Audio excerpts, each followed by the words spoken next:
Mchumba wa marehemu Ashley Janney, Joe McCain, amerudishiwa pasipoti yake na anatarajiwa kurejea nchini Marekani baada ya kuendelea kushirikiana na mamlaka za Zanzibar kufuatia kifo cha ghafla cha Ashley mwezi uliopita, tovuti ya TMZ imeripoti Ijumaa hii. Kwa mujibu wa mwanasheria wa Joe, Edward Andrew Paltzik, mamlaka za Zanzibar zimemrudishia Joe pasipoti yake Marekani Alhamisi hii baada ya kukaa visiwani humo kwa karibu mwezi mmoja wakati uchunguzi ukiendelea.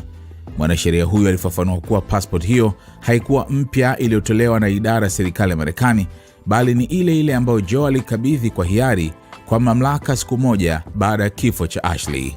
Alisema mamlaka za Zanzibar ziliamua kuirudisha pasipoti hiyo Alhamisi hii na kumruhusu Joe kurejea Marekani. Paltzik alisema Joe hakuwahi kukamatwa wala kuwekwa rumande licha ya uvumi uliokuwa ukisambaa mtandaoni, na kwamba aliendelea kushirikiana kikamilifu na wapelelezi katika kipindi chote hicho. Mamlaka hazijatangaza rasmi iwapo Joe ameondolewa kabisa katika uchunguzi huo, lakini hatua ya kuruhusiwa kuondoka nchini inaonyesha kuwa hayupo chini ya tuhuma nzito kwa sasa.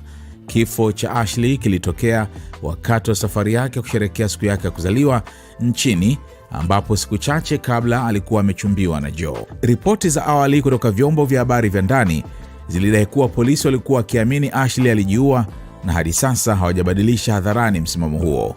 Hata hivyo, familia ya Ashley imeeleza kuwa imeona mazingira ya kifo hicho kuwa ya kutatanisha.